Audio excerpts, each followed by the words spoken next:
Will Rogers wrote, "You never get a second chance to make a first great impression." We had people in the background building sets, building props, making absolutely sure that when we came onto the stage so I could utter my very first line, we were ready. I work with organizations who want to become more hospitable to their internal and their external customers. It's time for you to go back into your team, get to know the members within your team. All too often, businesses are focused on just getting the job done, that people can just walk in, get the transaction done, walk out, and they don't have an impression one way or the other. I looked at everything that we had accomplished, and I thought to myself, what would happen if every business focused on the same kinds of things we focused on in putting on a production in front of a live audience? Find out what their passions are, what their drive is, and find out what really makes them tick. I don't know, you're probably looking at me right now going, Mark, if I walk into a business, if I could get service, that would be the experience. I literally, as I walked in, looked at them and I said, yeah, I'm for real, and I can do this.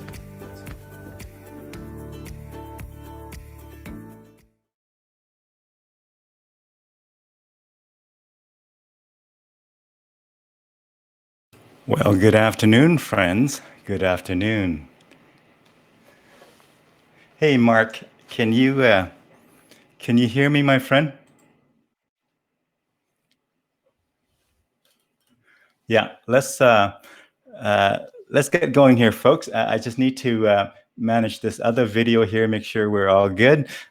Good afternoon, folks. Good afternoon, and welcome, and thank you for joining us here on another episode or another rendition of Conversations with Dune and Friends. And today we have a fantastic friend joining us. We have Marc Haine joining us. But before I have him join us here for a conversation for about an hour and a bit here, let me do a quick introduction so that you know who you're listening to here, who you're hearing from over the next hour. So let's... By the way, folks, if you can hear me loud and clear, let me know. If you're having trouble hearing the audio, let us know as well. So hope you have a good coffee or tea ready there and ready to go. And we'll just get right on the way here. So Marc Haine.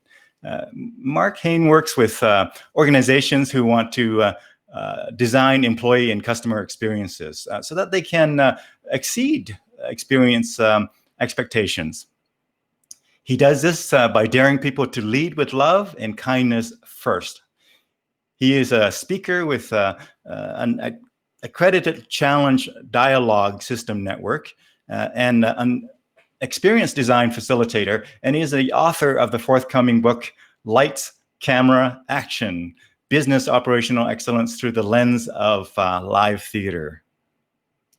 Marc is getting ready to launch his brand new podcast, Experience Leadership, and is he's the host of Marc Haine Live, a weekly podcast video really centered around providing insights, tips and tricks to entrepreneurs and independent small business owners to help them not only work in their business, but also on their business. So folks, please help me in extending a warm welcome to our friend, Mr. Marc Haine. Hi, Marc. How are you doing today, my friend? Hold on. Let me, I think you are still counting in here. How are you doing today, my friend? Oh, there you go. Are we ready? Yeah, hold on. Did you say action? Do that again. Oh, we are on a blank slate. Is it I see official? that little clip there. There's nothing. There's nothing. I fill it in afterwards for you. We just define whatever we want to talk about today. Absolutely. So our conversation today is a blank slate. Cool. Welcome, Marc, and thank you for joining us today. Tell us a bit more, my friend. How what got you here? Tell us a bit more. Fill in the background a little bit before we get to going with the conversation here. Sure. So as you mentioned, I have written a book called Lights, Camera, Action. It is business operational excellence through the lens of live theater. And so I've been able to mix business operations with what happens on stage. And the catalyst for this was back in 2017. I had a colleague come into my office, and she came in, she says, very seriously, she said, Mark, you act, right? And so, of course, I looked up and I said, well, sometimes I act goofy, sometimes I act silly, most times really immature. And she goes, no, no, no, no. I'm part of this troupe, and we have a role for an Irish guy, and you'd be perfect for it. And I thought, I can't remember what I had for breakfast. How am I going to remember my lines? But she invited me to come to the audition, and I had never acted before. And so a lot of things went through my mind. I've never done this before. How do I know I can pull this off? I encouraged my kids to act while they were in school. So if I said no, it would be slightly hypocritical. And between you, me, and the lamppost, I've always wanted to try acting. But I've always been way too shy, way too scared of being out. God forbid, I'm standing on stage and I flub up. And anyway, I gave it a shot. And as luck would have it, I fit the Irish persona really well. But then in one of the rehearsals, somebody who was supposed to play the French guy didn't show up for rehearsal. So I told the director, okay, I'll just read his part. And, of course, I was born in Quebec, right?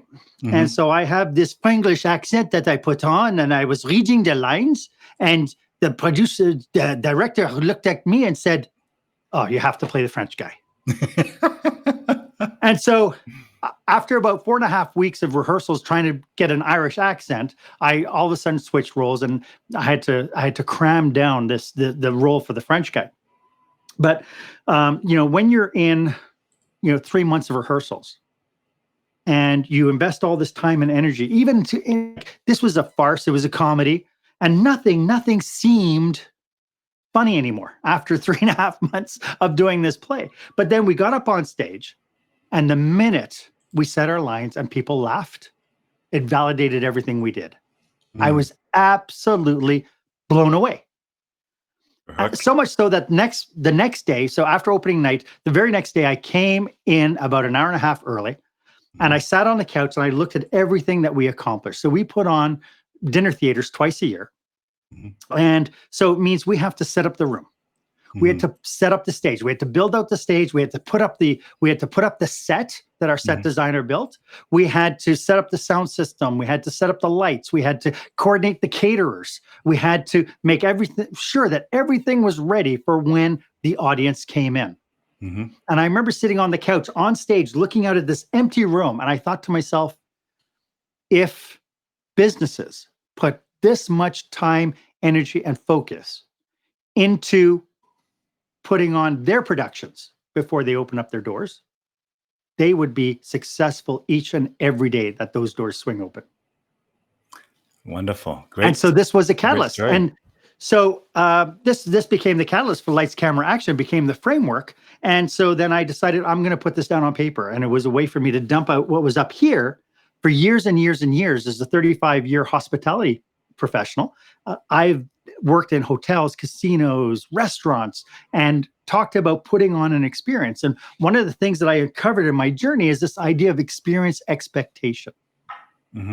No matter what we do, every single time that we get into a situation, we have an experience, we have an expectation of what the experience will be like. Yeah. Just like you and I right here. You have an expectation of what this is going to what's going to happen today. I have an expectation of what's going to happen today. Hopefully the audience comes in and they go, wow, I have a great expectation, and they're fulfilling every single moment of it. Right? And so everybody involved, every stakeholder has an expectation of what the experience is going to look like. Wonderful. And well, so, thank you. Thank you for that intro, my friend. And I know that we're probably going to even extend it a little bit past the hour mark. So we're going to go into all kinds of things here. And tell us, my friend, do you recall how we met? We met, I believe, at CAPS Calgary. CAPS Edmonton. It was when we still had a CAPS branch here. I was a brand new member, brand spanking new. I kind of felt like a fish out of water a little bit because I had done my journey in Toastmasters. And then I realized through that journey, I realized that I had a voice. Hmm. And I had a message that people wanted to hear. And so I joined CAPS, and I remember you were there, Bob Huey was there, Yeah. another Edmonton CAPS member. And I walked into this room of professional speakers. And what blew my mind is these professional speakers I had seen in my career through hospitality, conferences that I'd gone to, training sessions I'd gone to. All of a sudden, here are these brilliant people that I'm sitting with. I kind of sat back a little thinking, do I actually belong here? And that's how we met. We met at the CAPS Edmonton meetings. Yeah. Yeah, You and I have a few other connections. First of all, you're into music a little bit, right? a little bit. A I little used bit. to play. Yeah, you I used to used to be play a trumpet player way back trumpet. when. Yeah, Yep. cool. So Yep. we have a bit of a music connection as well. And you probably don't recall this, but I shared with you long ago and along the way, perhaps, that we also have a Westlock connection. I did not know this. Yeah, I came to Canada to Westlock, Alberta, small town of 5,000 people, 1 hour north of Edmonton. And that was my Canada for 7 years until 1990 when I went to Edmonton to go to NAIT for my college there. So yeah, we have a Westlock connection. And so I was on contract there at the Westlock Inn for Mhm. 6 years. Yeah. Yeah, I did not know this. Yeah, so Westlock Inn, I remember, graduating from high school. I remember eating fries and gravy at the Westlock Inn late at night. When you're that young, you don't have a lot of money, so you didn't order a lot of food. You just hanging around and chat. And I remember fries and gravy was on the menu. I never knew this, Dune. This talk about a small world. I feel like we should be singing "It's a Small World" after all. There you go. So that's wonderful. So tell us, my friend, as you navigate, what I'm going to do is I'm going to take us to the present day, and then we're going to come back and sort of discuss various segments of your journey and various insights and stories along the way. But fast forward to the present day. So present day, COVID, everybody's aware of COVID. Everybody's impacted by COVID. Tell us what you've been up to, my friend, with these COVID months. Well, I know that COVID-19 has been absolutely brutal for small businesses. It has been absolutely devastating to people who are trying to make a living and who have employees, people who need to pay rent. I'm lucky in that I use the time to develop my speaking business, my consulting business. Through the journey of COVID-19, I created a video podcast. We just went live today on YouTube. Episode number 19 went live this morning at 10 o'clock Mountain Time. And I'm using the time to develop my skills as both a physical presenter up on stage, but also as a virtual presenter. And so since then, I received the certification as a virtual presenter from eSpeakers. I've maintained my connections with CAPS, which is a Canadian Association of Professional Speakers. And I have been working at developing my skills and my content so that I have a marketable product to sell. You bet. So in other words, development time and really just investment in the future. You've been busy. Yeah. Well, we have had in our economy, we've had these peaks and bounds. We've had recessions. We've had, in hospitality, we had the BSE crisis, which affected beef prices. We've had the markets in China who corrupt our pork prices, our lentil prices, our beef prices, and so on. So all of these things affect our reality and affects the reality of businesses. So the one aspect I've always said, and this is something I worked at when I worked in Westlock, we always use downtime to invest on what can we do better when things rebound, because essentially they always will rebound. It might look a little bit different than the reality we had before going into COVID-19, but our reality is going to change, but it will rebound, and we will have to step up and perform for our client base. So I'm a big fan of when you have downtime, this is the perfect time to invest in your business. And so I walk that talk. You bet. Well, that's great. Wonderful. And we all know hospitality industry is severely impacted. And tell us as well, my friend, you've been is it the president or the chair of some associations. Tell us about how that came about and your work in that. Sure. So I was the national president of the Canadian Association of Food Service Professionals. It was an organization when I came to, it was actually when I left Westlock. I came back into Edmonton, and I didn't feel very connected to my industry. And so I actually reached out and I found this association, which was the Canadian Association of Food Service Professionals, and just got active with it. And then I realized that there was a lot that I can contribute. And in my journey, I not only was a member of that association, but I'm a member of many different other nonprofit associations.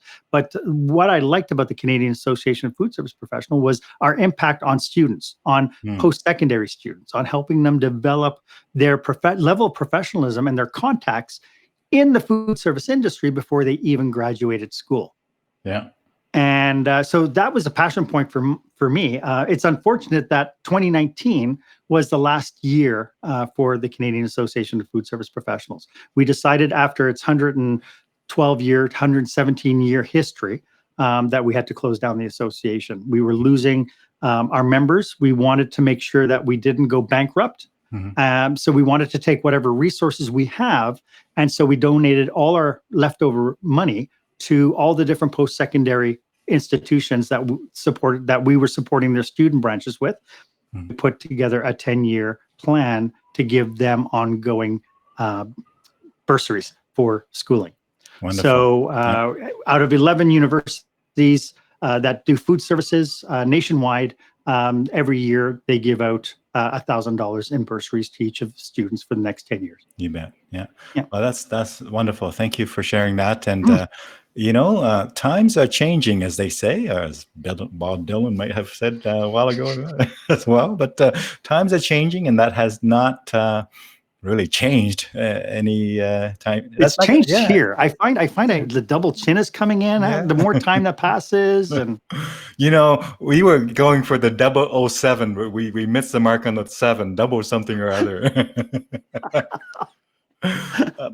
What I like to do is I'm going to maybe just go onto your website very briefly here, my friend. Tell us about kind of what people would find on there, and just give us a bit of a guided tour here. A little bit of a tour, sure. Yeah.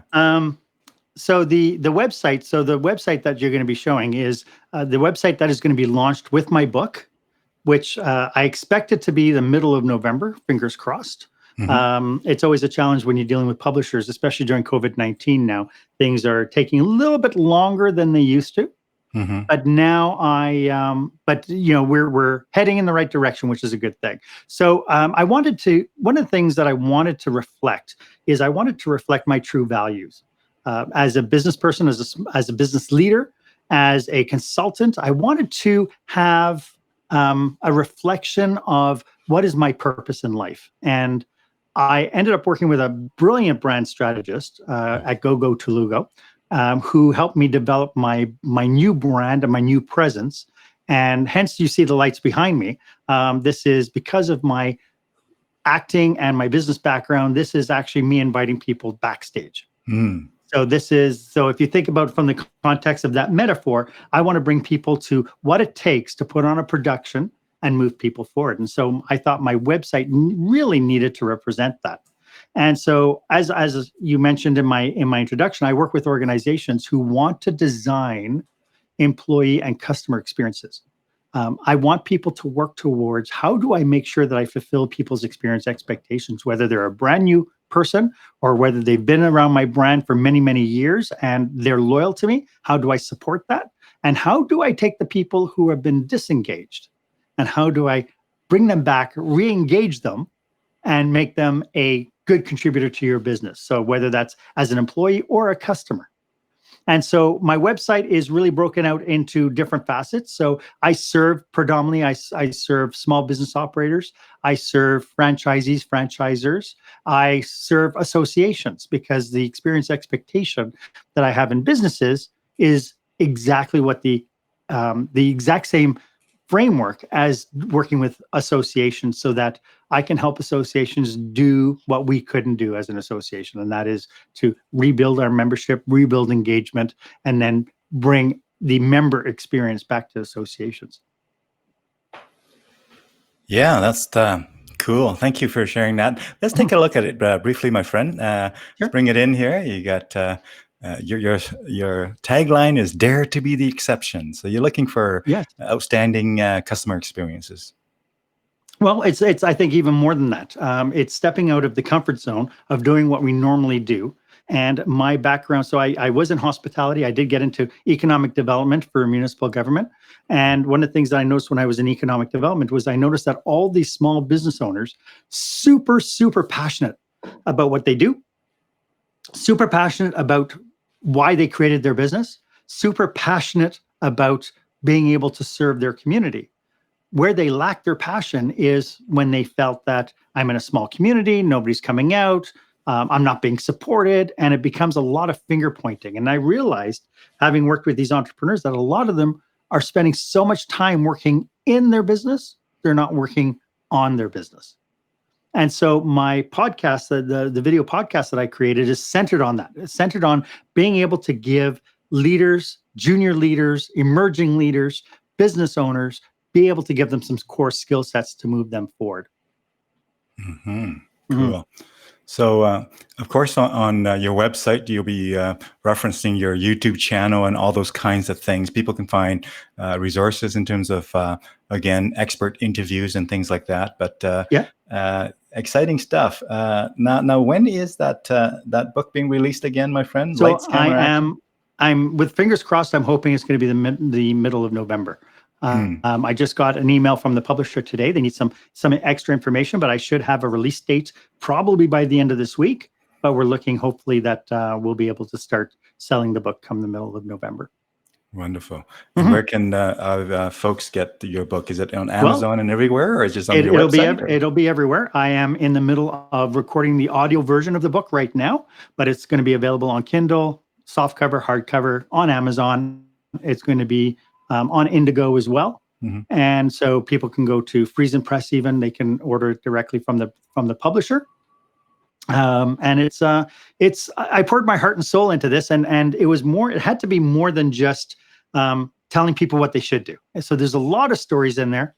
And then there's a lot of worksheets in there as well. And when you mentioned my website, part of what people will find under the resource section is they're going to find all sorts of property assessments, customer service assessments, all different things that they need to be able to evaluate their business. And, ultimately, I did this because I want to be of service. Wonderful.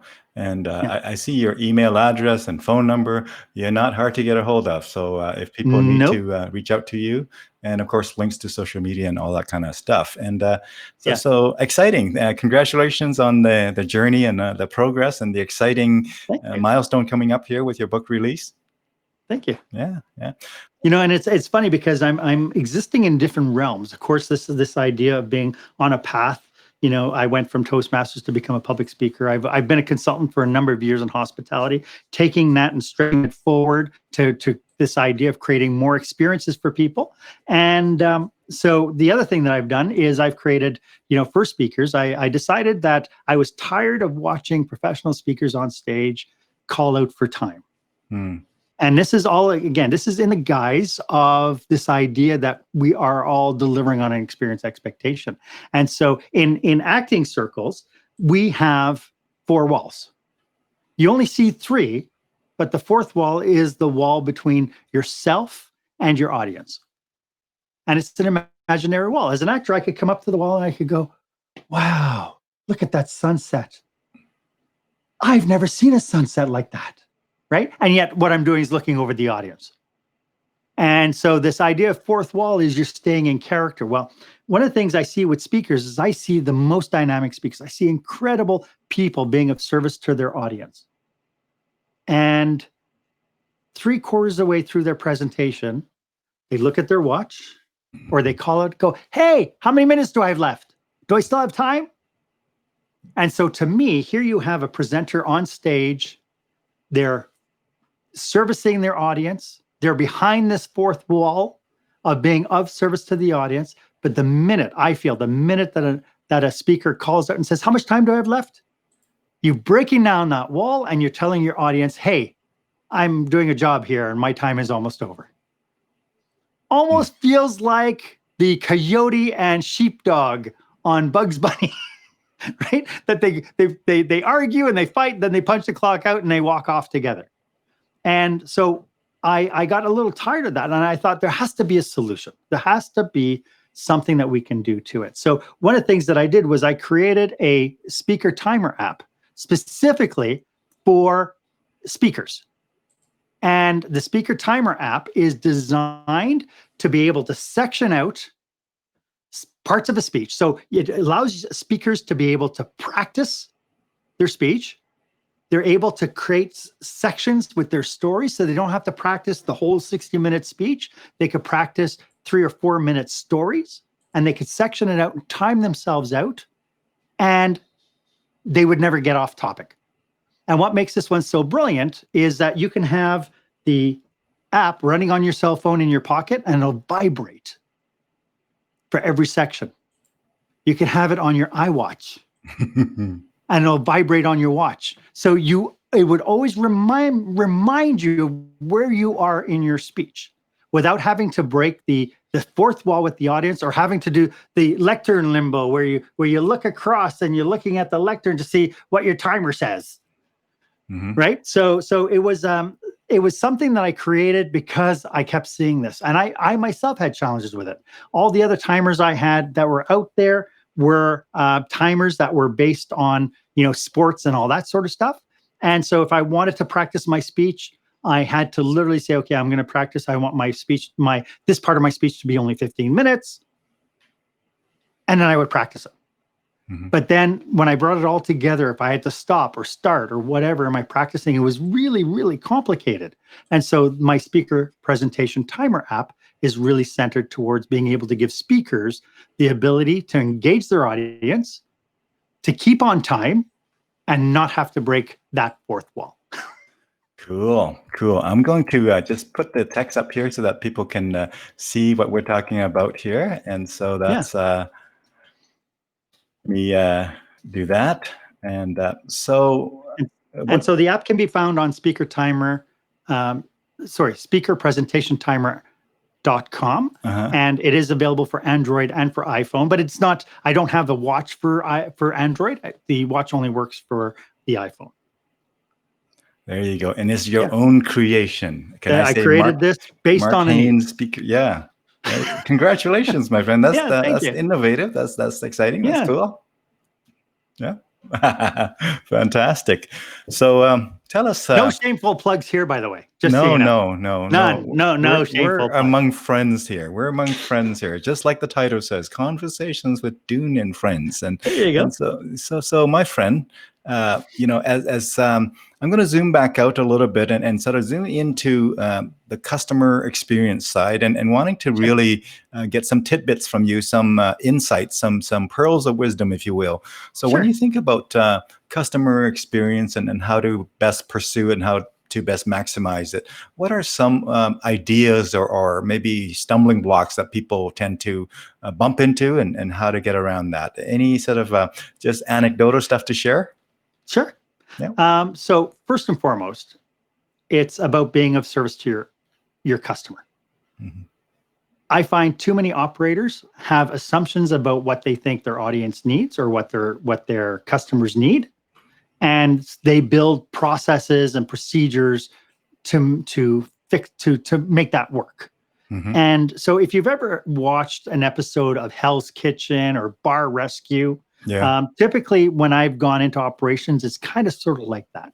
It's where the operators have lost their way. They create it again. They invest in their passion. I want to create a restaurant, or I have a hotel or whatever. But somewhere along the way, they lost their passion for the fact that they did this for a purpose.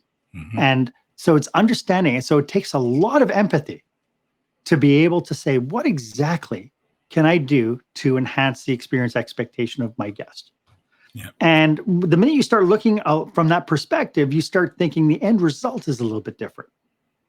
If I, as a chef, if I create a dish that I'm passionate about, but none of my customers want, then I'm creating it for no reason whatsoever.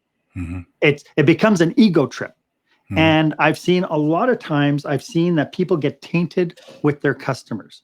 Mm-hmm. it's very easy to turn around and say my customer's stupid, or my customer doesn't know what he wants, or whatever. Yeah. But the fact of the matter remains, if you're not delivering what the customer wants, they're going to go somewhere else. Right? I recently had a experience with a local hardware store owner, and she was telling me about how devastated her business has been since online ordering has come to the foray.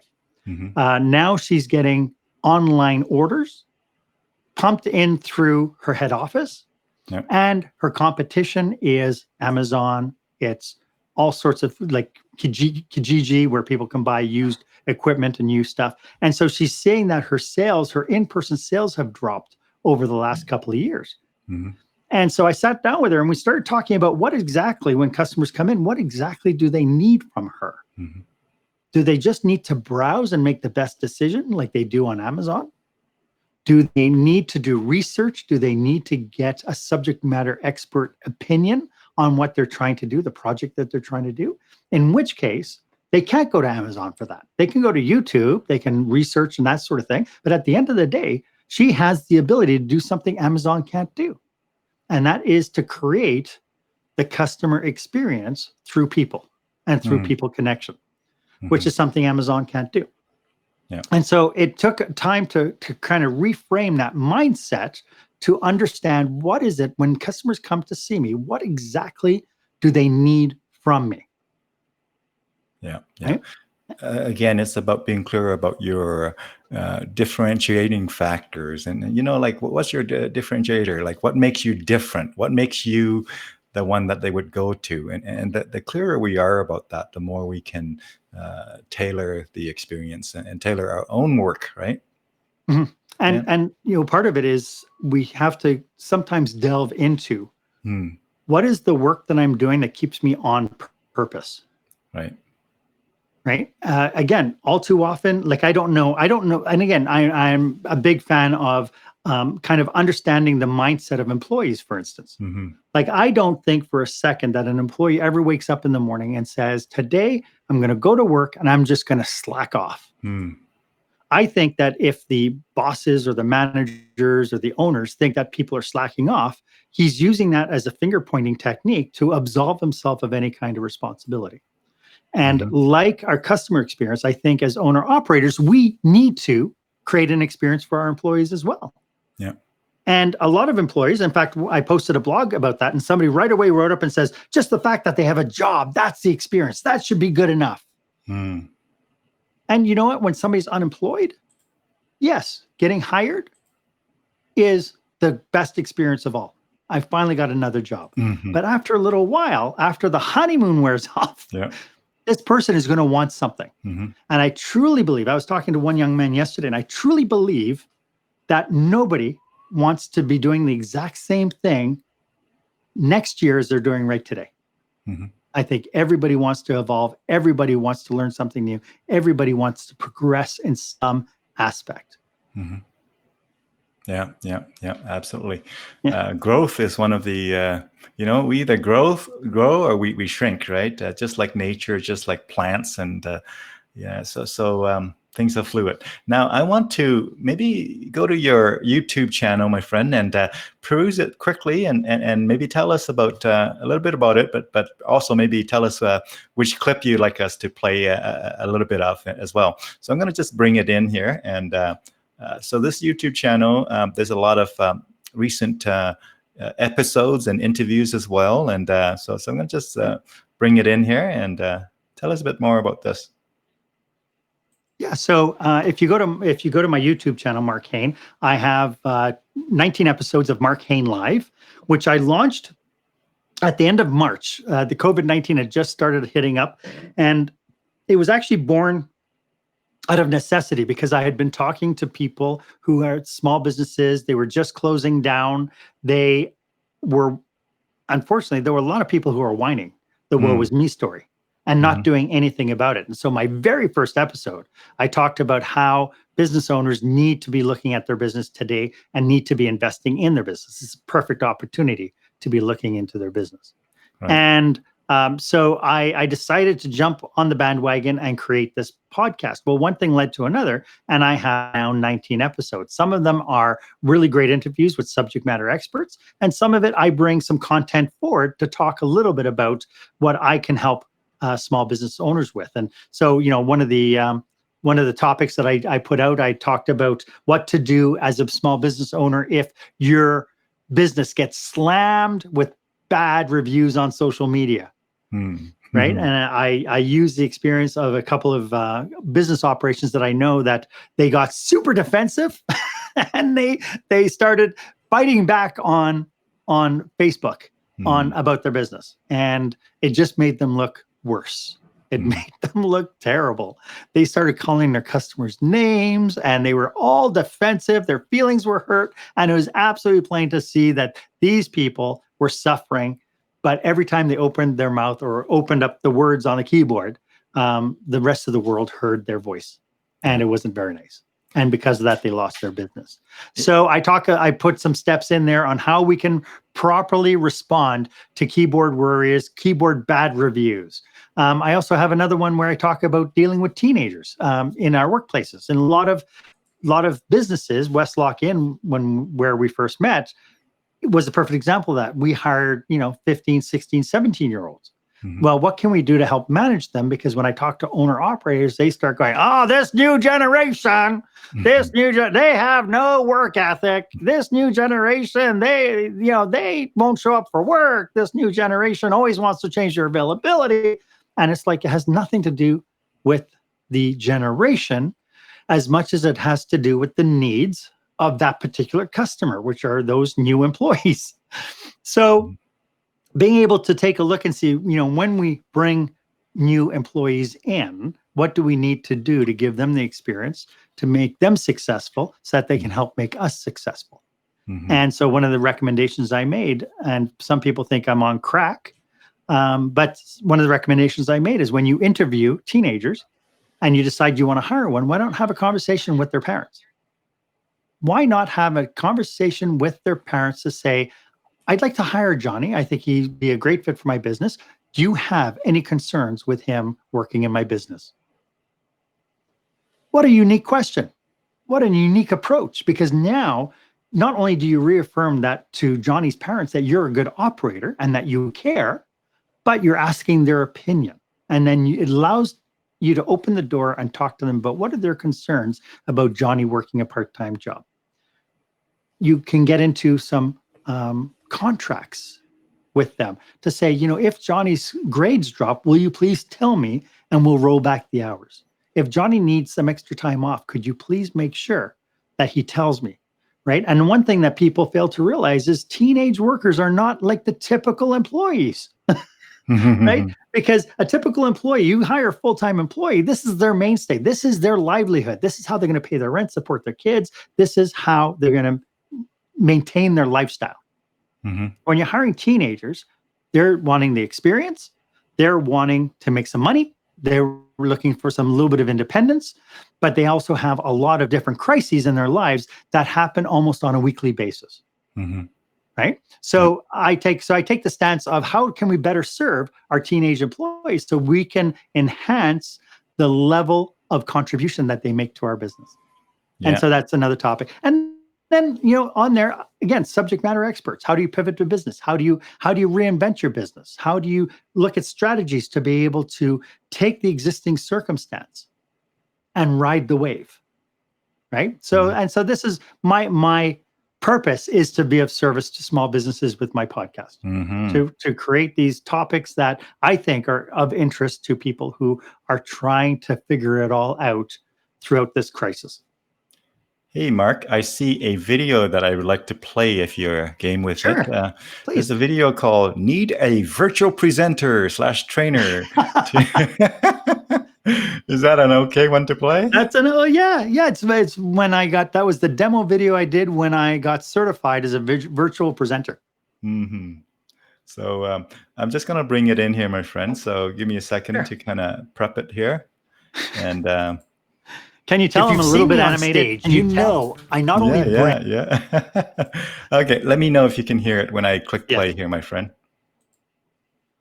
If you've seen me on stage, you know I not only bring huge value to the audience. It's working.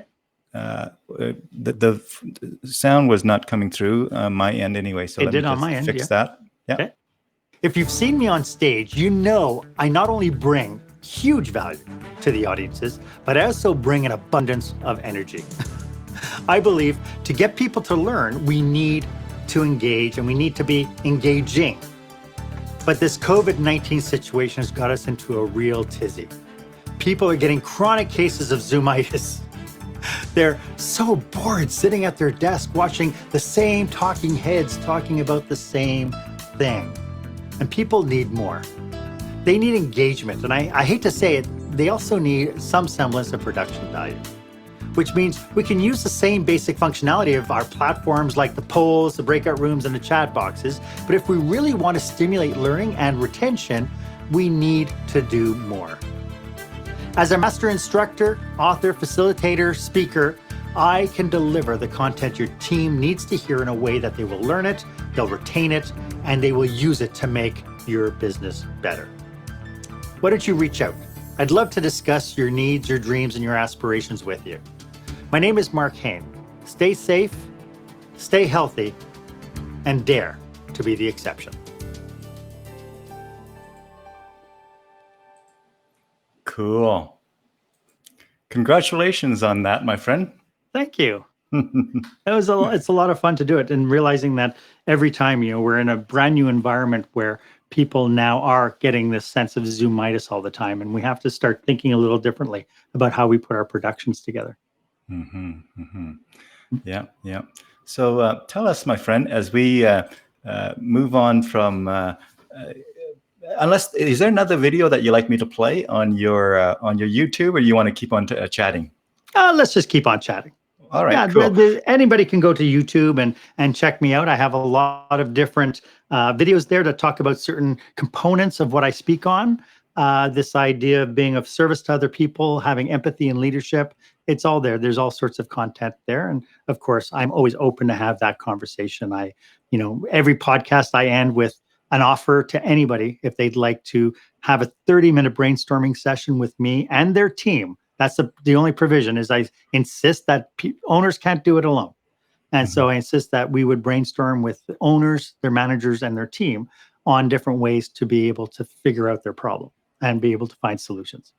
Yeah. Well, that's great. Thank you for that. And of course, you have your Facebook page, and basically, if you go to the website, all of the social media links will be there, and phone number is there, email is there. So let's continue with our conversation here, my friend. When you think about post-COVID, so after COVID is over, what do you think the customer experience curve or expectations how do you think it's going to play out? Do you think people are less demanding or more demanding, the same, demanding different things? What do you think is going to happen after COVID is sort of behind us and taken care of, and we move on to the new kind of, right? That's a really great question. Expectations have been set now, and the fear of even if we have vaccines and that sort of thing, if before COVID, if you knew I'm going to go into this store and they all have the flu and I'm going to probably get the flu, would you go in? Right? So I think now business operators are going to have to build trust with their customers. This is where the big shift is happening between becoming profit-focused and customer-focused. If it's a question of, I just want to minimize my expenses, serve my customers, get them in, get them out, collect the money as much as I can, that is a formula for disaster. If you turn around and you take the time and the energy necessary to build the trust with your customers, to build the reputation that you're one of the good guys, and that the health and well-being of your customers above all else is paramount, you will end up with better customers, more loyal customers. Now, when I say the word customers, I'm also talking about employees. I think employees are our number one customer. They're the very first customer that we're dealing with before we ever open their doors. And, I have a lot of operators who go, I pay employees, so they have to do what I say. I recommend that we look at as employees, as our role as owners, operators, managers is to be of service to our employee. And so likewise, there's a huge angst with employees going back to work. I mean, today was day one for schooling here in Alberta in some of the school boards, Yeah. and people are scared. People are so afraid of what's going to happen next. Yeah. And the only way to alleviate that angst is to prove that you're trustworthy, is to prove you're looking out for the best interest of your customer, students, members, whatever it is that you're serving. You're looking out for their best interest first before you think about profit. Right? Yeah. Yeah. Yeah. So I think that reality, sorry, I didn't mean to interrupt you, but I think that reality is going to be something that we're going to see post-COVID. It's going to be about building that trust. In restaurants, we've always had health inspectors and we've had ratings for restaurants and that sort of thing. In regular businesses, no such thing existed unless they did something that was horrible. So the challenge right now, I think, post-COVID is, as an owner-operator, you're going to have to put out the message that you're one of the good guys, and your only reason for being is to make sure your customers are safe and healthy and happy. And that includes your employees. Yeah. In other words, the bar has been raised, and I don't know if it's going to be lowered anytime soon again.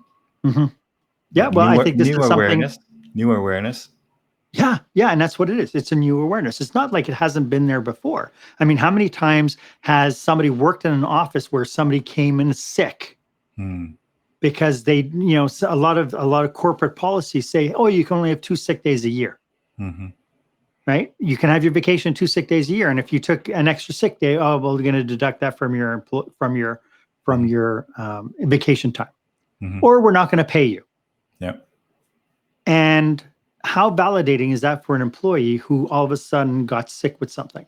One of the best operators I've ever known. It was absolutely amazing to see something happen with one of the employees that I was talking with. When their employees got sick, they realized that the brunt of his employees were single moms. And so when single moms got sick, he knew that they had a real big issue. Number one, they weren't working, so they weren't earning money. And number two is they were basically raising their children sick. And so he put a program in that on premise, he had a daycare on premise, that when somebody called in sick, they could still have somebody come and get the child and drop them off at the daycare for free. And he would maintain their minimum pay in order to work.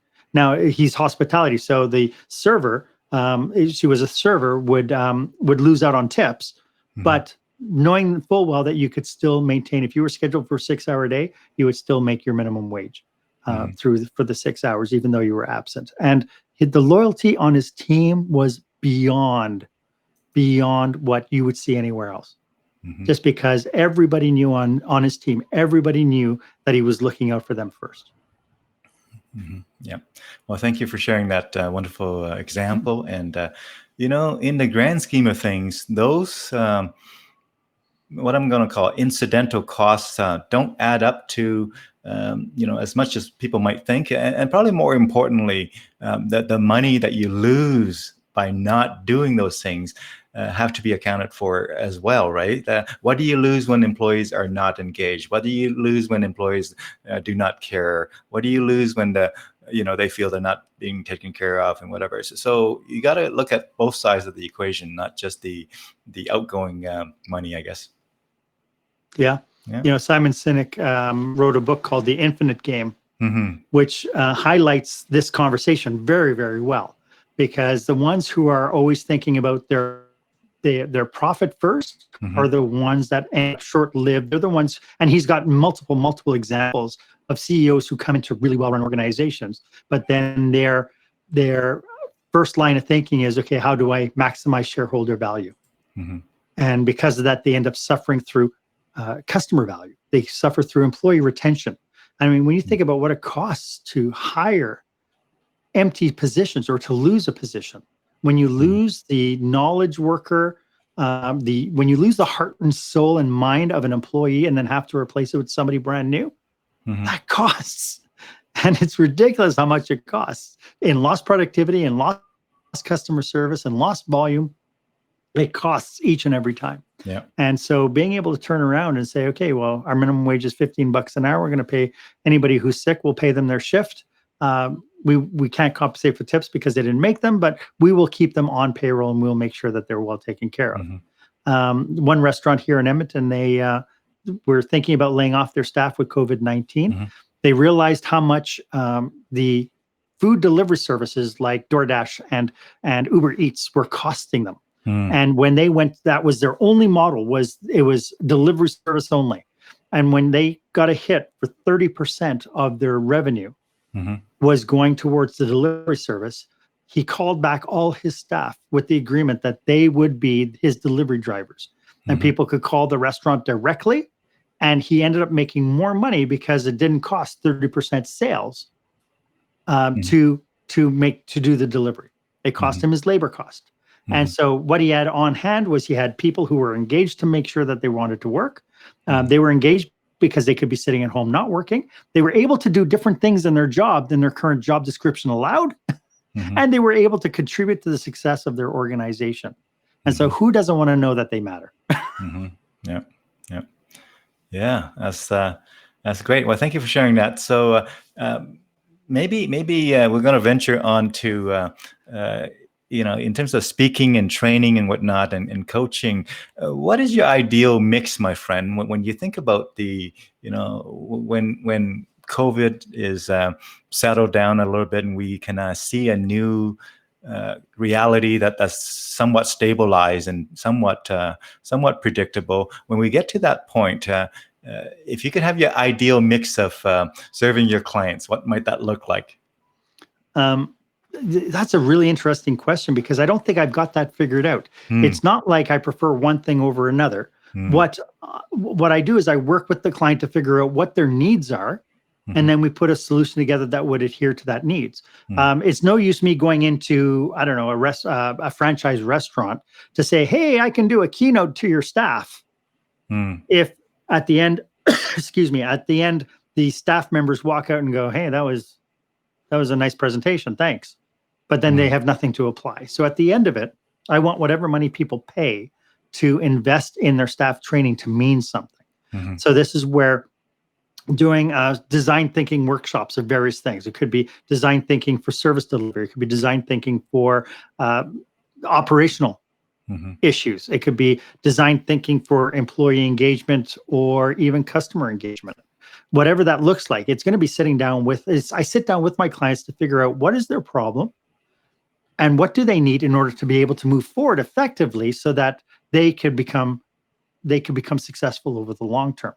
And the challenge I think small businesses have is they look at training as being this big expense. And I know, especially when you're dealing with young workers and you're dealing with entry-level positions, I keep getting this saying, people keep asking the same question: what happens if I train them and they leave? Right? And we've heard this quote many times, right? And so I take that quote and I throw it right back at them and I say, what happens if you don't train them and they stay? Right? Because ultimately that's the damage. That's the damage. And so being able to evaluate exactly where their weaknesses are and where their strengths are, we can then put together a program that suits them the best. Right? Yeah. My mind just processing what you're saying here and appreciating it. But to switch it up a little bit, I'm going to go on a bit of a left turn here, my friend. A bit of a left turn. Are you ready for a left turn? Do we have a fork in the road? Don't know, but we're going to take a left turn. So brace yourself. Hard left turn. Westlock, Alberta. Tell us, I'm curious, in the time that you spent there for a few years there, a while ago, town of 5,000 people or so versus Edmonton, which is, roughly 1 million by the time you look at different.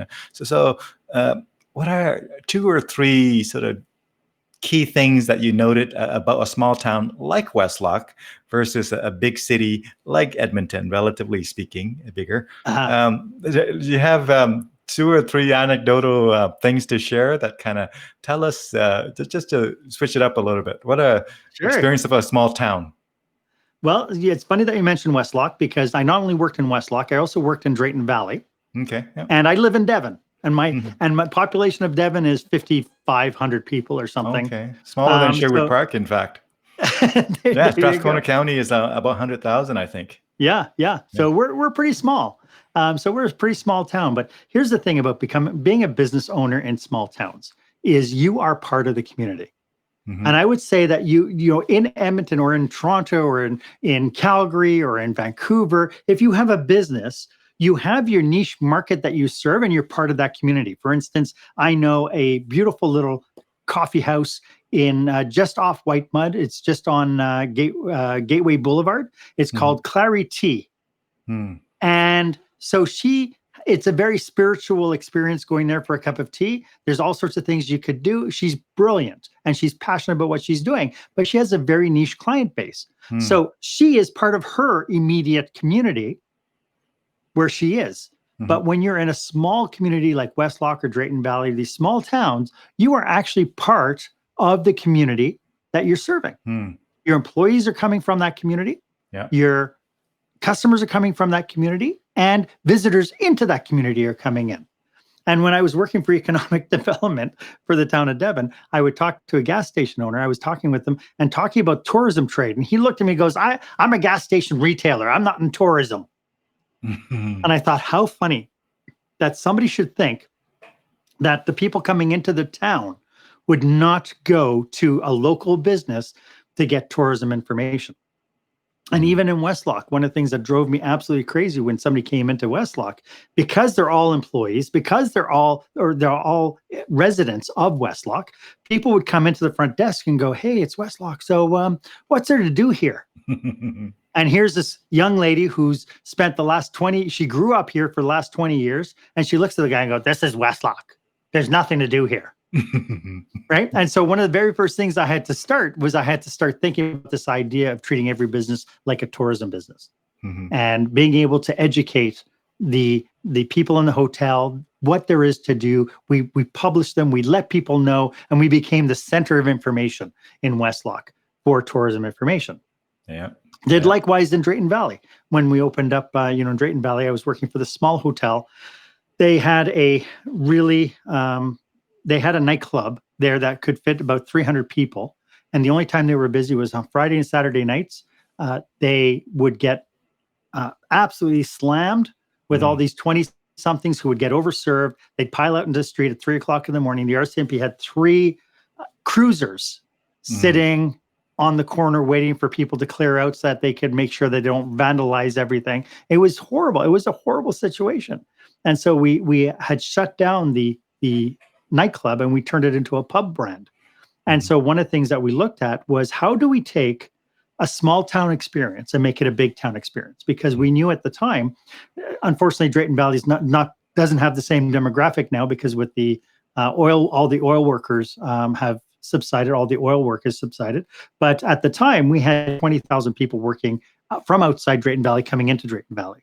And sometimes they stayed 3, 4, 5, 6 days. Sometimes they were 1 month on, 1 month off. And so when we created it, we had a choice. We can create another small town pub, small town kind of ideology, or we could turn around and say, why don't we create something that creates an experience for the people coming in? And so we turned it into Oil Country Tap House. Okay. So we put 44 TVs on the screen. We used real oil pipes to put 24 beer on tap.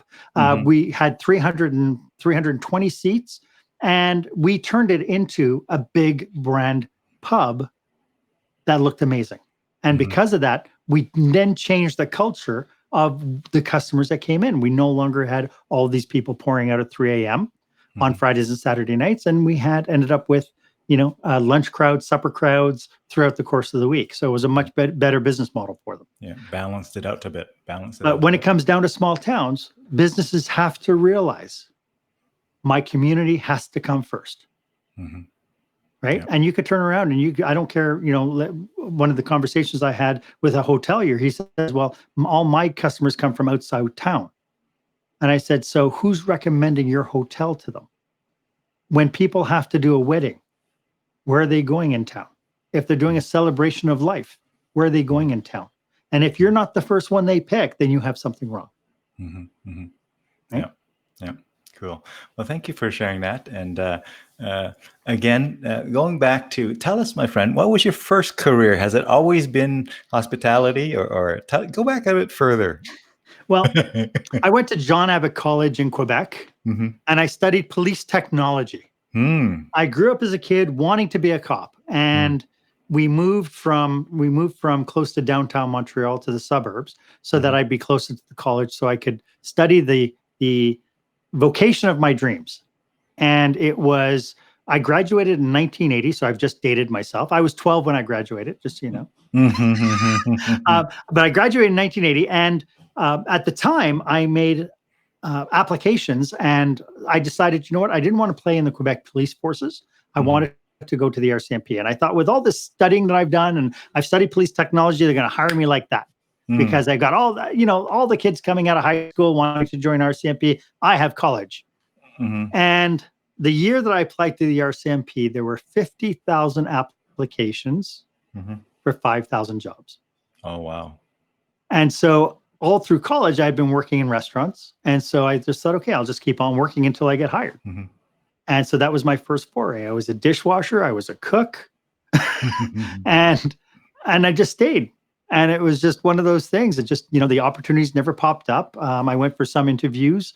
I was a scrawny little thing at the age of, 19, 20, 21. I was very, very scrawny looking. So a lot of times people thought, you want to be a cop? But I was determined I could be a cop with a lot of empathy.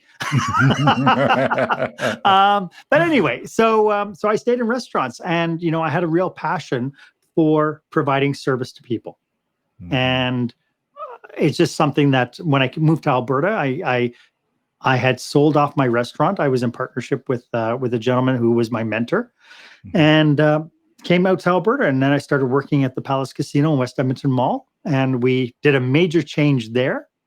And it was brilliant. It was the idea of reinvention, or taking something that is kind of blasé, kind of laid back, something that's status quo, and then building something better, brighter, more exciting out of it. Yeah, cool. Mhm. I'm gonna push you a little bit further in that direction. So you talked about the college experience with police technology. Was that a 2-year program, 3-year? How long did you stay in that program, my friend? It was a 3-year program. So 3 years program. That's a long Yeah. time. Yeah. 3 years. Was there one or two kind of nuggets of wisdom or insights that you gained from those 3 years program that's top of mind that may or may not be applicable to your restaurant career and hospitality career that you took on? What did you take from that 3-year journey into your restaurant and hospitality business? Well, so I learned a lot about human behavior, and Mm, I learned, and especially from the context now that I apply to leadership. Um, Ultimately, both are people businesses. mhm, When you're in policing, it's a people business. When you're in hospitality, it's a people business. mhm, And, you know, part of the challenge that we had, I think, when we deal with people is the fact that we are emotional animals. mm, And one of the things that we don't hear when we grow up is we don't hear that somebody hurt our feelings. mm, When we're young, we're playing in a schoolyard, and you come home and you say, "Little Johnny pushed me, and he took my lunch." And your mom says, "You go and tell Johnny not to do it, that it hurts your feelings." mhm. And so then you go back to the schoolyard. Look, my mom says you hurt my feelings, and then he would pummel you to the point where the solution was much worse than the problem. But but ultimately, as we grow up, we stop recognizing the fact that our feelings get hurt. And so whenever we have a conflict, whenever we have an issue with somebody else, Mhm, it's usually because our feelings got hurt. We felt that we were disrespected. Somebody did something to us that we deemed unfair, and ultimately our feelings get hurt. mhm, And so if we can recognize the fact that people are hurt or people have challenges, then we become much better people, much better in interacting with people. I mean, when you look at things like what's going on now, why does Black Lives Matter? Why is this roared itself up? mhm, Well, because people are being treated unfairly. mhm, And that's the one thing that we abhorred, is we abhorred that the scales are tilted to one group or another group. And mhm, so we're looking for equitability. We're looking for that we treat each other with with respect, and we treat each other with care, and we treat each other with a little bit of love in our lives, right? Regardless of people's backgrounds. And so to your original thing, I learned about people's behavior, about people caring about how they get treated. Yeah. And so I think as long as we're always looking out for the other's best interest, when we're looking out to make sure that when we're interacting with people that they're okay, it changes the conversation. Like, I've had to fire people, and by the time I fired somebody, they actually shook my hands and said, "Thank you so much." Because we use our opportunities to coach, we use our opportunities to help people grow. And sometimes people aren't a fit. But if you can open those doors, that you can have those real good connections with people, even if it doesn't work out, people know that you're looking out for their best interest as well. Yeah. Right. Wow. Like many in businesses, whether it's management or just really, most of us are in the people business, because without the people, there's no business, right? So however technical things seems to be, however, whatever it is, people is a big part. So being in hospitality and being in a restaurant business, you're front and center in that there. So thank you for sharing that, my friend. Yeah, it's a lot of fun. Yeah. So as we look again back, I'm just looking at the different parts of your journey there, and I want to bring it out. Have you ever written a book before, or is this your first book, my friend, that's coming out here? This is my absolute first book. Tell I'm us so about. excited. Well, Yeah. So, of course, I told you about the lights, camera, action framework. So the Yeah. idea behind it happened on that day on that stage, and with the prodding of Gare Maxwell, who you've had on your show. Gare Maxwell and I had supper one night, and we were talking about what I was doing and kind of my place in the world. And when he heard about my acting thing, he looked at me and goes, "Look how excited you get about it." He says, and that's where he says, "Isn't it that every time you run a business, you're putting on a show for your customers?" And it's like, yes, light bulb moment, right? So it was with his prodding, I came up with this framework. And ultimately, the framework represents, so lights represent kind of the undercurrent of what sparks us, what lights us on fire. What is our passion point? What are our values? What's our mission? Why do we want to do what we do? And then camera is all about getting your business and your people and everything ready for the camera. And then, of course, action is all about service delivery, about giving your best and delivering on that passion. So the framework was really interesting because I got to share lots of different types of stories. And of course, I give the reader a lot of resources. Anybody who wants to take the book and apply the learning, every chapter has a questionnaire at the end. It has something that they can focus on applying to their business so that it can make their business better. And of course, they can then use the links in the book to take them to my website to get the free resources that I offer to help them along their journey. Yeah, that's wonderful. Again, thank you for sharing that. And tell us, my friend, as you spend more time in this area called speaking and training and authorship and whatnot, is there one thing that stands out as to why you love it so much? Because you've been a practitioner for decades and doing in the trenches and managing and leading and whatnot in those hospitality industries and whatnot, and economic development and whatnot. But now these days, I'm hearing that you've been focusing more and more of your time, almost full time, on really the training and coaching and speaking and writing. What is it about those things that resonate with you? I love helping people build capacity. I love it when I'm speaking with somebody and we're working on a problem and I see the light bulb comes out. I see that the light is lit in their, not only in their eyes, but in their soul. And I know that what we've done resonates. And it's not because I think I have all the answers, because I don't think I do. I think any one particular human being, I don't think that we do life on this planet alone. But what I do see is that when people have the humility to ask the questions and they have the humility to be open for the answers, we can accomplish amazing things. And so my journey went from being a leader in hospitality to coaching and teaching in hospitality to now speaking and taking it a step further, because I realized that the philosophies I had for hospitality, again, because as you mentioned, it's all about people. Mm-hmm. And so whether you're a retail operation, whether you're an optometrist, whether you're a gas station attendant, you have people. You have people who work for you and you have people that you serve. And so the concepts of bringing hospitality into your business is the same no matter where you go. And if every single time you can open your business and put on a show, you wow people. And if every single time as a leader, if you can show empathy and you can lead with love and kindness first, you will always create loyalty. Wonderful. It sounds to me like your journey, your pursuit to crank up the hospitality factor and level is going to help society in general, is what I'm hearing. I certainly hope so. I mean, and then at the end of it, I mean, don't we all want to make an impact? You know, I'm getting on in years. You know, I know that I still look 22 with tax. Hey, I have more gray hair than you. I have more gray hair than you. We can establish that right now, my friend. Yeah. So, but you know, the reality is, I think is, you know, what is my legacy when I'm gone? Can I put anything forward that will make humanity better? Can I do anything that will help my community be better? Is there anything that I can do to be a contributor rather than a taker on this planet? Mm-hmm.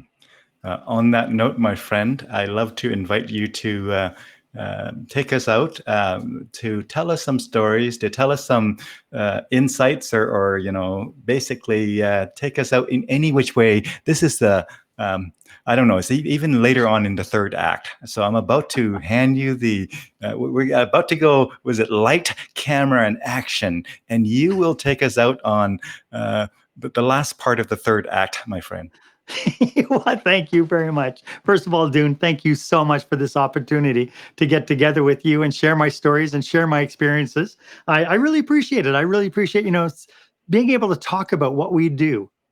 And I hope that one thing I hope that you see is from the opening segment where you played that little video, you see my energy level and you see my passion for what I talk about. And I think if I can help instill this passion and this energy in teams around me, then I know I'm on the right track. And at the same token, if we can do it and we're still laughing at the end of it and we're still having a good time, then it's even tenfold better experience. Mm-hmm.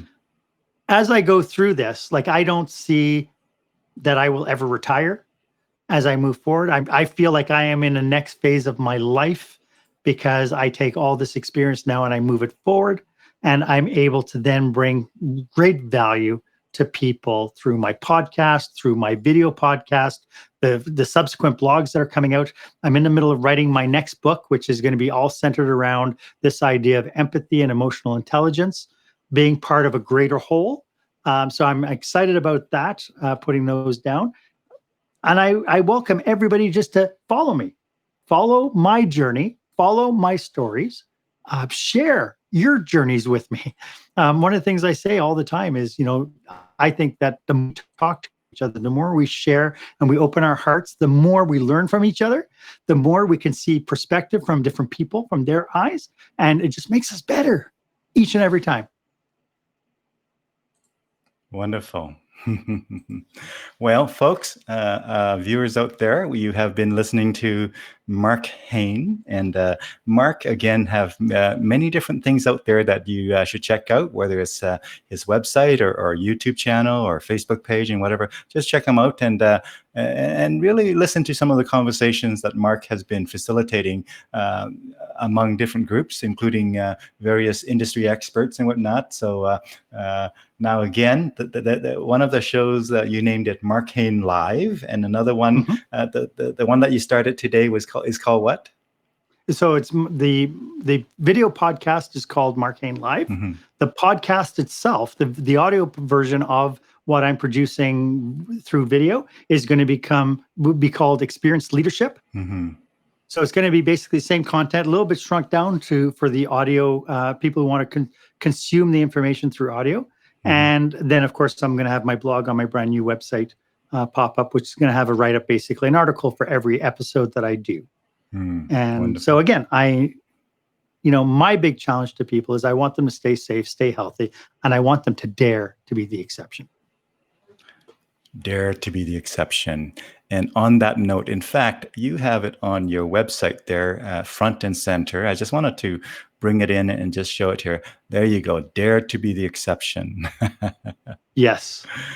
Well, on that note, friends and viewers out there, whether watching now live or later on in the recorded video, thank you so much for your time and for your joining us here in this conversation about, again, customer experience and daring to be the exception. So with that, thank you so much, Marc. You've been listening to Marc Haine, and have a wonderful day, everybody. And take good care of yourself. Take good care of one another. Thanks, Dune. Thanks, Marc. Oh, do I have to do the closing? Should I do a closing clapper? Here we go. Yep. Oh, hold on. Okay, now do it again. Do it again. Oh, okay, here we go. Do it again. Mm-hmm.